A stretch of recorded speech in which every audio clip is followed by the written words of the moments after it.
Welcome to the Strangers on the Way podcast. I am super honored and expectant for what is going to happen today. I have my dear friend Lauren Rarick with me, also known as Flo. She can share a little bit about why she's named that. And she lives in Ohio. I met Lauren actually in an online ministry school and got to know her over a couple years, and then we went on a mission trip together to Hollywood this past March, and it was incredibly life-changing. Lauren is a dreamer, she's a visionary, she's so creative, she's so full of life, and I just admire like her authenticity and her faith. And so I'm really excited for you guys to hear from her today. Lauren, anything else you'd like to share about you, your family, anything as we just start? Yeah, I have a little 5-year-old girl named Lena. She's literally the best thing in the world. My husband, we've been married for going on 7 years. His name is Elijah, so super fun, and we stay very busy in Ohio. I love that. What are some things that you guys like to do as a family? Well, most recently for Christmas, we got a Nintendo Switch, so we've been playing a lot Oh of yeah. Mario Kart. Any Super Mario Brother game, I'm down. But we also like to hike and just go to the grandparents' house, and we're a little bit obsessed with coffee. So we do something, it's called Daddy Lena Roundtable, but I get to jump in Oh, on it. So my husband's like very good at making lattes. So he'll make a little coffee, and then for Lena, he gives her hot chocolate coffee. So it's not really coffee, I but love that. yeah, he makes it look so beautiful. And then yeah, it's really fun. We just talk about our days, and Oh, it's so sweet. So I love doing that. it's amazing. What is it called? Round table? Well, it's called Daddy Lena Roundtable, but they let me join. It I love started because I used like with my job, I'll sometimes go to work when he gets home. And so it. it started just the two of them. And then my schedule, I switched it around a little bit because I wanted to be there. So now we have Daddy Lena Roundtable plus mommy. So Oh my gosh, I love that. That's yeah. beautiful. And then they just would just connect like with each other, like daddy daughter. Yes. Oh, It's so wow. sweet. And they just talk about their days, and it's Wow. really sweet. Wow. Oh, Yeah. that's so beautiful. And I know you and your dad are really close too. Yeah. I think you said once that he's like your mini me or Yeah. like your mini me. Yes, we are like the same. I So am the 32-year-old version of him, and he's like, oh, math, that is hard. The 68-year-old version. Sorry, Dad, 66-year-old version. he's just wise, just adding Yes, some exactly. years. Totally. I love it. What are some of the favorite things that you do with your dad or have done like growing up, things you liked to do? Well, we got to go, well, day to day, like he's just really funny. And so we definitely connect on like our sense of humor the most. Yeah. We like the same kind of music and movies and stuff. And then we got to go on a trip to Italy together it Oh, was like a ministry trip. And my mom wasn't able to go because of work, so he invited me to go, and we went, and we're like Italian a little bit. So I was like, oh, the cool. motherland. And so Yes. we got to partner with different churches, and the goal for them was to see like how they could best support. But the goal for me was to have as much pasta and gelato as I could have, and I Mhm. succeeded. Um, but it was really special, just like because I'm the youngest of four, like having a lot of one-on-one time with a parent is kind of rare. Yeah, So being able to have that was really cool and that's special. amazing. How old were you when you went there? Were you older or younger? I was in my 20s. I was 25 when I Oh, went. I love that. That's so beautiful. Yeah, I know as we were praying, we kind of just felt like the Father was highlighted. And so it's just really neat, just kind of talking about your family. Yeah. Um, before we go into God and Father, but with your family, do you feel like there was, I guess, was faith like a big part of your growing up? And like, how did your family like help you connect with God and grow that in you? Yeah. I am a pastor's kid. So my dad was a pastor up until I was 10 or 11, and he still works in ministry. But I would probably be one of the rare pastor's kids that loved going to church. Like I just wanted to be there. because it Mhm. kind of felt like a little playground. And we would like me and my brother, who's just older than me, would go to church with my dad when he would go to work, and we would just putz around the youth room and stuff. But so I just always had fond memories of church, and I think they didn't, what was the key for that to not really turn me away from church was that they didn't put a lot of pressure on me Mm. to show up and be the perfect pastor's Mm. kid. They just let me be me, Wow. and they didn't pressure me. They of course guided me and wanted me to experience things, but I never felt like I had to fit in a box Mm. for their sake. And I think sometimes that's what can hinder it a little bit. I just always felt accepted. Wow. And um they were there, like they were, even though they both worked full-time jobs, I never felt like my parents were absent from my life. Yeah. And they let me go to all the church camps, even when it stretched the budget a little bit. And even when I went to college, I feel like I was still kind of leaning on their faith of God a little bit. Like I'd had my own experiences, but because I had that foundation of seeing adults living out what, a Christian looks like in reality. Like I finally found that for myself being on my own in college. And even when I would kind of go through the dark side of the moon, as they call it, like, lived my own way, I always felt anchored. And I Mm. always felt like I could be a prodigal, like I could come back and it would be, and I was. That definitely, yeah, they've always had open arms. And so I feel like really mirrored reflected Jesus to me really well. And Wow. they have process too, like they're Sure. people. But yeah, I just really appreciate how I grew up. Yeah. Yeah.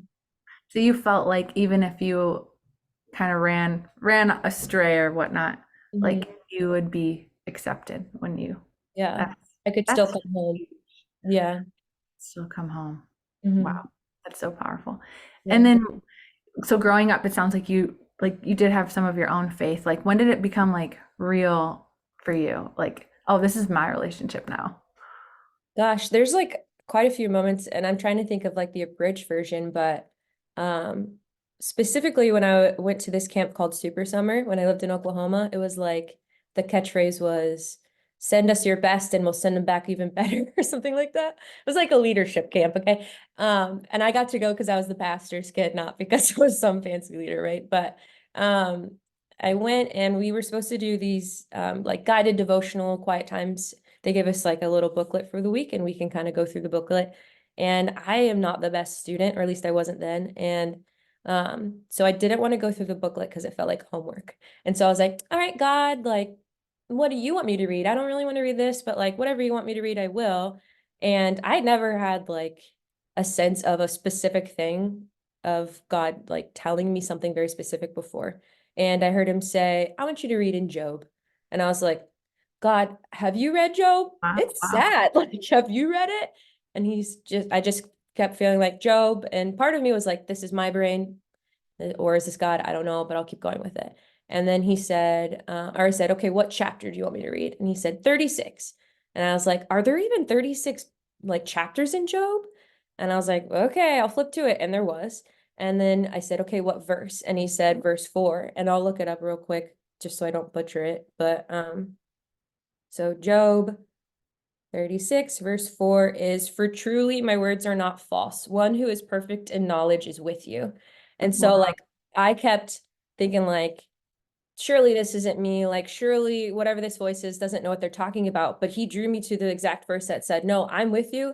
I know everything. I'm perfect in knowledge. And I want basically telling me like he's here to speak to me. And I like flipped out because I've never had that experience before. And I ran to one of the leaders and I was like, God, talk to me. And the leader was like, yeah, he does that. And I was like, no, you Oh, don't understand. He talked to me. And I showed them the story and I was like, why are you not more surprised by this? wow. And they were like, this is normal. Like, that's how it's Yeah. supposed to be.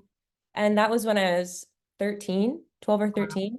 And ever since then, I just knew like God talks to me. And so, Wow. yeah, definitely a marking moment. Yes. What are like, I know something fun for me to find out was that like God talks in a ton of different ways. Like obviously through the word, but then through other people, through he talks to me through like billboards and like the sides Yeah. of trucks all the time. License plates, like everything. What are dreams? Like, what are some of the main ways you connect with him? Definitely dreams. I've had vivid dreams for as long as I can remember.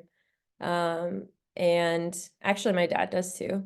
And I So feel like I kind of inherited that a little bit. And I started noticing like I should be paying attention more to the dreams, where I would have a certain dream and then I would see it play out. And mm, then like and wow. while I was awake. So and I knew God spoke in dreams just from reading about it. So I really started diving into that. So I love taking a good nap. I love going to sleep. I'm like it's doing something, like I'm not just being lazy, you know. Yeah. Um, but sometimes a lazy nap's also okay. Yeah. But and then I also am very visual, and so my imagination is super active, and he'll just put a picture in my mind or he'll play out a scene in my head. Or if he recently he's been if I've been in like in worship or something, he'll throw up a picture of something. It'll be last time I saw a little ballet slipper with a bow on it and white stockings. And he's like, go find those shoes. And so I found them, and then he gave me this word for this little girl who was wearing that, and it was beautiful. And that's one of my favorites as well. It just feels like a little scavenger hunt with God. But Yeah. so those, he also, I just like feel him in different ways physically too. Yeah, basically him just letting me know he's there. It's cool. So good. I love it. Yeah, I love hearing like just your different visions and stories and like it's really creative how he connects with you and always just so like rich. Would you, for people that are like that's this sounds new to them, like Mhm. what would you how did that develop? So it sounds like some things were kind of almost you're born with, like inherited family wise, which I know that like God will do that, like blessings from generation to generation. But any ways that you like helped cultivate that in your life? Yeah, it really hit me when one of my friends in college, kind of when I was discovering faith for myself, um, he said, God talks to literally everyone, like everyone. Anybody can hear from God, and there's like God created it that way. He wants to talk to everyone. And so just finding out like how he speaks to you. And he told me this little thing of, what do you think of when I say purple elephant? Like what comes to your mind? And I said, well, in my mind, I see a purple elephant. They go, sometimes God talks to you that way. Sometimes when he's speaking, he puts a picture in your mind, and that's like how he's kind of trying to communicate to you. And I really started diving into that. And then I would just pay attention more, like how I felt in worship, or just asking. I would just ask God, can you show me like how you talk to me, or asking for direction. And even if I wasn't sure if it was God, my favorite like quote that I anchor towards is, if it's God, then it's good and I want it. And so I just go for what I feel is God, and then he helps correct. He puts up the I don't know, these things, whatever they're called. I don't know. He puts up The bumpers. Thank you. Yes, Yeah. he puts the bumpers up, and there's grace for mistakes and stuff. So, just allowing myself to risk when I think it's God, and then also allowing myself to not be too hard on myself if I do get it wrong, because he sees that you're trying. He sees that I'm trying, and he wants it more than I do. He wants to speak to us more than we know. And Yeah. so, yeah, he honors the try. And so I really leaned into that. If it's God, then it's good and I want it. And then I went to ministry school, and I read every book I could, or listened to every audible that I could. Um, I listened to a lot of sermons. I just got very uh hyper focused on it, because it felt like you hear these, it seems like fairy tales your whole life. Yeah. Like that was only for the Bible. Sometimes you feel that way. And then when you get a taste of it now in 2024, it's it's consuming, right? And so it's like it's always at the top of my mind. And I'm not a perfect Christian by any means, but like it yeah, it just drew me in, and I don't know, can't get enough, I guess. I know. It's so addicting. It's amazing because I think as I grow, I'm like, this is not what I ever thought it like expected a faith to be like, but it's so fun. Like Yeah. how he talks and how he uses creativity and how we learn and grow and try and like risk and but seeing like that I had a friend actually. My back was hurting this morning, and so I asked her if she could pray for me, and she sent me a voice memo back, and she's like, she's a newer Christian, and she's really just hears the Father's voice like really powerfully already, and she's like, I just see uh, like you going all these hands coming to you and you like going in a trust fall, and then she's like, I also see you drinking like or someone drinking a cold like drink of water. And literally like 2 days ago God was talking to me about trust falls and like trusting, like opening up myself to trust others, and trust him, and how it's vulnerable to do that, but like that's where life is, it's risk, but it's like where the love is too. And then yesterday I felt like God told me like, I'm pouring you out like when you're at church, so like go all out, like love people like to the max, whatever you sense I'm doing, just go, like go for it. Whoever like is highlighted, just go encourage them. And but afterwards he's like, okay, now I like literally want you to go drink a cup of cold water, and it's like almost symbolic of like, you pour out and I fill you, and you pour out and I fill you. And so she literally just like nailed two things that no one else would have known, except for me and God. And so it's just like that is so fun. Like and then when she wrote me, I was like, you have no idea how significant this is. And she's like, wow, like this is amazing because like I'm hearing God. And so Mhm. it's like it blesses the other person, but also Yes, you're like, I'm talking to the creator of the universe. yes. And like he's telling me things, and oh, it's so addicting. So Literally, yeah. like whenever I feel like I hear from God and the person like affirms that it was correct, they're like, thank you. And I'm like, no, thank you, because like what an experience. And it just reaffirms for the giver too. That's, I feel like, why God encourages generosity so much, because it's a win-win. Yeah. Like you think Yes. you're giving up something, but you're just so much more blessed or so much more joyful after. I don't know. It's such a good formula. Like the kingdom formula is amazing. Yes. Yeah. So flipped from the world, but it like actually gives life. Yeah. Yeah. It's So, so true. I Oh, love it. me too. Well, yeah, so good. I know we were talking a little bit about the Father, and before this call, just like kind of having a sense like that God is revealing himself as Father to the world, like in this season. Mhm. And just like it seems like in throughout history, sometimes he highlights different aspects like of his nature, and just Mhm. with that like Asbury outpouring, that was a big key thing. Yeah. Um, and unity even. Where has like God shown up as Father for you, like particularly that part of his nature, or aspect of his character? Yeah. I just feel taken care of. But I think I'm trying to think if there's anything specific, but I just know like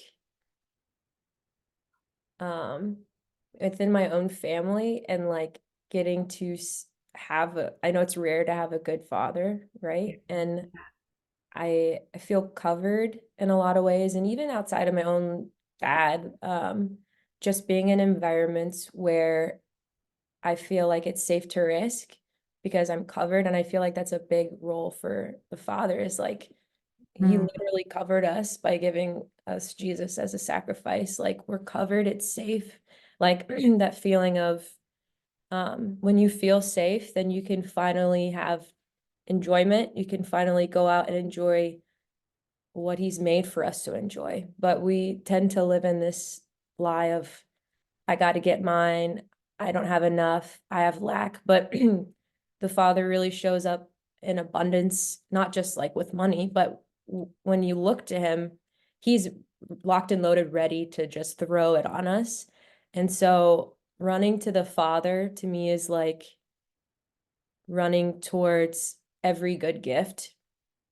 And it, like we talked about how the mindset is so backwards because we have to feel like we have to store and keep and hide and take all this stuff and protect our vulnerabilities. when when you're going towards the world, sure, maybe you do, because they're not looking out for you, but necessarily. But when you're running to God, it's like every inhibition is just gone. Like there's no reason for it. There's no reason to hide. There's no lack, none of that. So I just have felt very covered. And whenever I follow his leading, like there's always fruit. There's always something that comes from it, always onto something good or healthy or for my benefit. And it feels so strange because I feel like I'm called to serve God, and he sent us Jesus, and the model was for him to serve, like, and I don't know. We serve God, right? And it's just again that generosity thought of like when we give out, he's more than ready to refill us.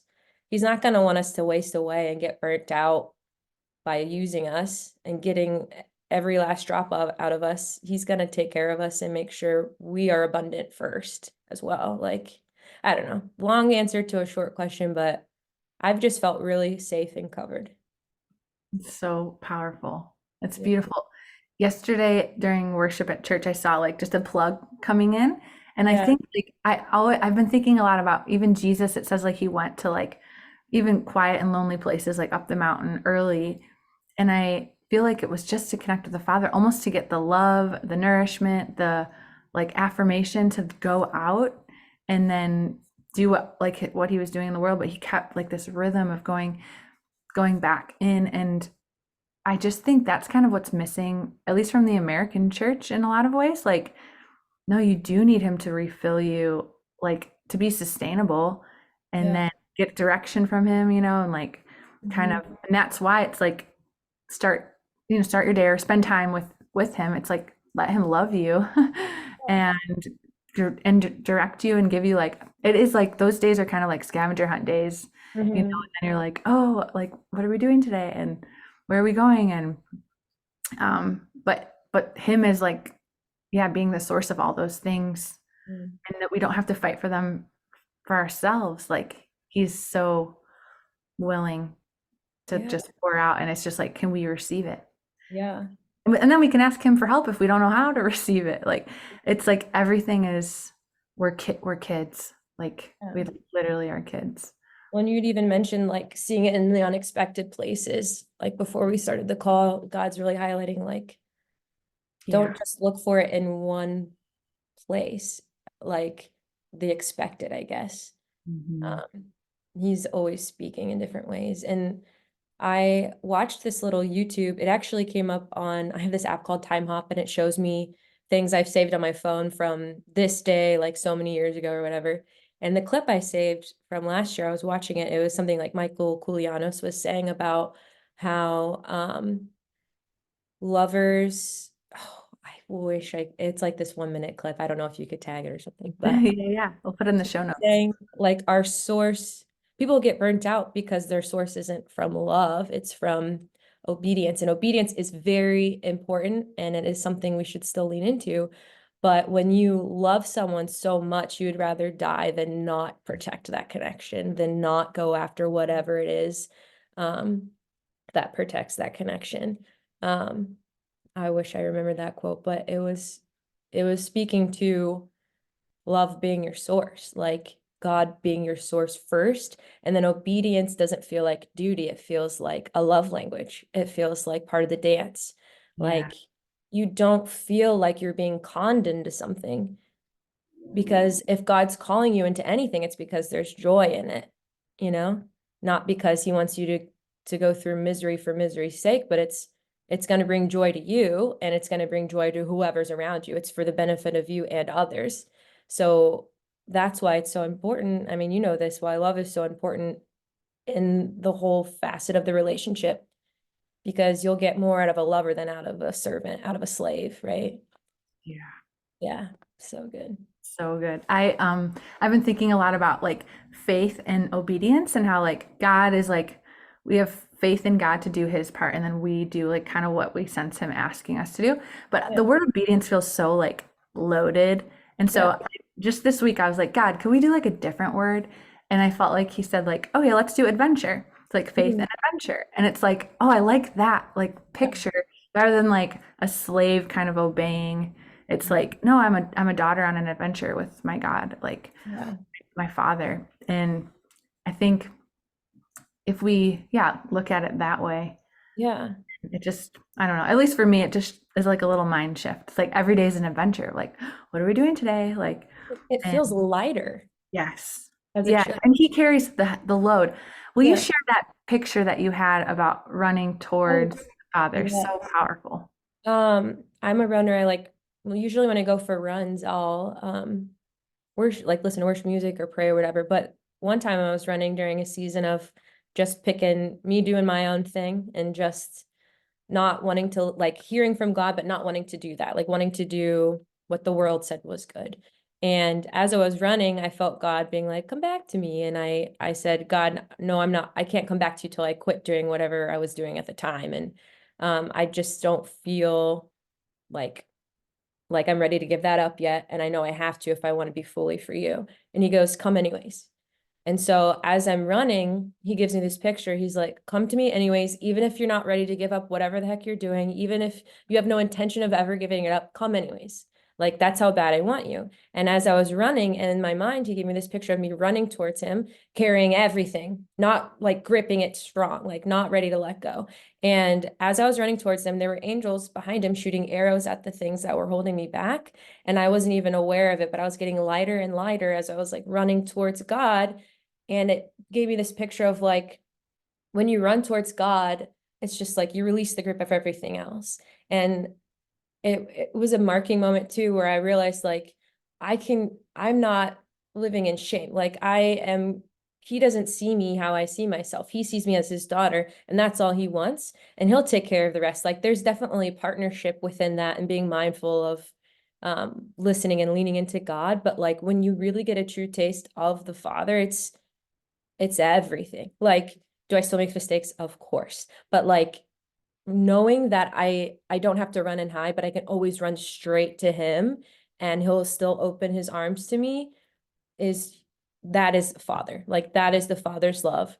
There's that quote where it's like, God is, you want your relationship to be with him where if you do something wrong, it's not that you're running and hiding behind a bush, right? It's that I did something wrong. I need to go to my Father so he can help me fix it. Like, yeah. Oh, So that's that so picture cute. really mind shifted for me too. Yeah. It's such a powerful picture. Like, yeah, I'm just blown away. I love to make things practical. So, like, you had this experience, and like, I love that phrase, come anyways. I'm going to write that down. I feel like just for 2024, like, come anyways, like, Yeah. regardless. But what does it look like? So, like, when you start to experience like shame or fear, or like, you're like, I know I need to let this go, but I'm not like, I don't know how, or I just don't want to. Like, what does it look like tangibly or practically for you to like go to the Father with those things? Yeah, it might look different for everyone, but what worked for me is I would have like shame even going to church or even picking up my Bible at home because I would think I should be doing this, I should do this, and that caused even more shame. And I realized that um, if I cut out that middleman of I should be, and if I just kind of ignore it for a second and do the thing anyways, I'm immediately like, oh, it wasn't that hard. It's the mentality of um how am I going to be perceived, or like will God perceive me in this certain way, when it's like it is a mindset shift. So for me it was literally just come anyways, do it anyways, like pick up my Bible anyways, even if I'm kicking and screaming, cussing, whatever, pick it up anyways. He's bigger than that. He's not afraid of me, you know? He sees what I truly want, because the kicking and screaming, it really is a symptom of it's the tip of the iceberg, right? It's like the symptom of the issue. So he doesn't care about to a degree, he doesn't care about like the symptoms. He's after the heart. And that's something that he's actually spoken to me kind of more recently about too, where like, okay, what do you do? How do you love people that think so much differently than you? Like, what, like, they're not going towards God at all. They have no interest going towards God. They think that you hate them because you disagree. Like, how do you love them? Or how do you even show them that you don't hate them? And God gave me this thought on a run. He was telling me, Like when you call someone, let's say they steal or something, when you call someone a thief, you are dehumanizing them. They are just a thief. That's all they are to you. That's all you see them as. They're no longer a human. But when you call them a person or you call them a child of God first, you humanize them again, and they're more multifaceted than that. Theft or whatever their issue, sin is a symptom of a greater issue of the heart. So like, and that's where it gets a little dicey in the church too, because there's a lot of symptoms going around and we're all trying to put out the symptom fires when it's like a deeper issue. So if you can look past and kind of swim through the symptoms and go after the heart, like there's people who are living in wild disobedience or whatever, and they're only 1 degree away from God. Because all it takes is that mind shift of come anyways. Like, so don't be intimidated by the label, because maybe even they create that label for themselves and maybe they're proud of that label and maybe that's like all they want to be seen by because it's a covering for a greater issue. So go beyond the label, like go beyond whatever and look at their heart. Like, I don't know. So I think, and that's how you can kind of do it for yourself too. It's like, what have I labeled myself as? I used to label myself as a sinner. I'm a sinner. But no, God calls me righteous. My symptoms sometimes show up as sin, but God calls me righteous. And so I need to live as though I'm righteous. And that's when things start falling away. It's like, come anyways. I don't know. Yeah. Did that make any sense? It made a ton of sense. That's beautiful. Like, it's so beautiful. Yeah, so beautiful.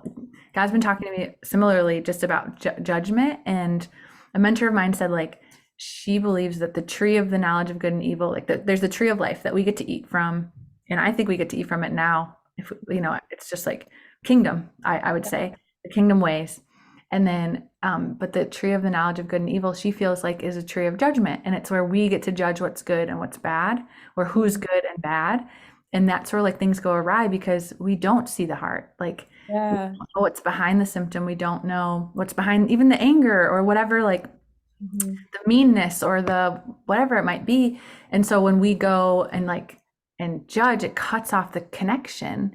Yeah. And I found that like even in the last week, just people, I felt like God, we talked about this, but I felt like God was saying like unexpected people are going to be asking you to do things that you don't want to do, or they're going to offend you in some way or like annoy you in some way. And like, I want you to like lay down your pride Yeah. and your right kind of to, you know, do whatever and like yield to these experiences. And so it's been the most eye-opening week. I didn't realize that number one, how much like judgment I had, just in different or fear of different things. But as I've been like almost like taking my guard away and like trusting that God will guard what needs to be guarded, then I can enter in the conversations like open and like and take away the judgment thing. And it's been just wild how like everyone is looking for everyone's looking for peace, everyone's looking for joy, everyone's looking like how to make this life work. Like I feel like most people are trying to do a better job this year than last. Like, and so we're all human and like we're all in this together. And so when you can start to see like the beauty in someone Mhm. beyond whatever's external, it's just like you can connect. And then I don't know, like atmospheres change. I was in um yeah, just a store this past week, and I did the thing where I was like getting annoyed and I was like, nope, and started a conversation, and it just like created this whole thing. And I could feel the environment change in the store, and there was just like so much joy that came out of it. And it was like if I would have chose to shut down and be angry and disconnected, like yeah, I'd be fine, like we'd all just be angry in there. Yeah. Shifted everyone, and it's just like one smile or one like risk to put our guard down like can shift everything. So I really feel God highlighting that like this year especially. And even if you see like what's going on in the nation, a lot of the division is highlighted, but I'm like, okay, well, like you had said too, unity is kind of on your heart. And Yeah. Yeah. that's how I think unity is created. Like, hey, let's see what we do have in common with Yeah. one another rather than our differences. Yeah. Because to the point of like, we all have similar core desires of well, when we were in LA, we were serving people who lived on the streets and high executives like in the studios. And I got away from that feeling like both ends of the spectrum want dignity, they want love, like their Yes. core desires are the same, they just manifested differently and or showed up differently. And so yeah, finding the piece, like we're all pointed in the same direction, or we're at least all desiring the same thing and drawing that out first. And I think bringing it back to something earlier you talked about, like the plugging in with God, like getting your fill up first, like getting your fill of how much God loves you, and you know all the things that you've gone through, but God still loves you anyways, and he wants the best for you, and getting filled up on all of that first, it takes the veil off of like a lot of judgment comes through how you see yourself, right? Um, like how do I word this? You probably know what I'm saying, but like when you're looking at someone else, you're seeing it through your own lens of this is what I would do, this is whatever. But spending that time with Jesus in the beginning of the day or whenever, it really takes that away and it's a non-issue, right? And like you said, you can get behind the symptom or whatever. But we all want what we know is the Father's love, you know? Yes. Yeah, it's so good.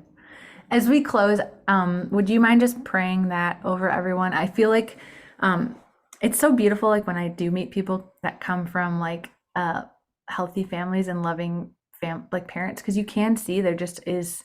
It's easier, I think, to understand God and connect because of the experience. And I know not everyone has that across the world, but it's something you do have, and I just love like how free you are in your life. Like there's just this beautiful authenticity. You know who you are. You know you're supported and loved. And would you just mind like praying, imparting that to whoever's listening as we step into 2024? Oh, absolutely. Um, God, that I just pray that thank you, first of all, that you want us, which is such a stronger pull than just needing someone. Needing is desperation, but you want us. It's a desire, and you want to show your heart to us, God. And I just pray that revelation out to whoever hears this. God wants you. He chose you. You don't have to come out of shame if you are going through something that you don't even want to leave yet. Come anyways. The Father's got his arms open wide. And I just release everything, God, that you've shown me about your heart. I just pray as my voice carries out and as it hits people's ears that they feel your love. God, you can be felt tangibly. God, I pray they feel your love and they know that they know that they know that the one who has perfect knowledge and understanding is with them. And for someone to have perfect knowledge and understanding means they see everything and you still choose them, seeing it all. God, thank you that you've made a way through Jesus for us to boldly approach you. Even if we go kicking and screaming, God, you still want and choose us, Father. And I just release um, just righteousness mindset. Like we are not sinners. We are called righteous because of what Jesus did on the cross. You see us through Jesus. God, woo us to God. Let us see how you've even created us and how that creativity even speaks more to your beauty and to your love for us, God. And thank you that thank you that you could choose to be anything and you chose to be good and something that we can trust. And I just release that you are trustworthy. You are real. You can be experienced. You can be felt. God, and you love us so deeply. Thank you, Jesus. Amen. Amen. Oh, I just felt like this wash of peace fall over me. So I'm Yeah. praying that over everyone too. Yeah. Thank you, Lauren. Oh, you're amazing. Incredible. Double Thank Lawrence today. Double Lauren show. You're the best. Thanks so much for being on the podcast. Of course, thanks for having me.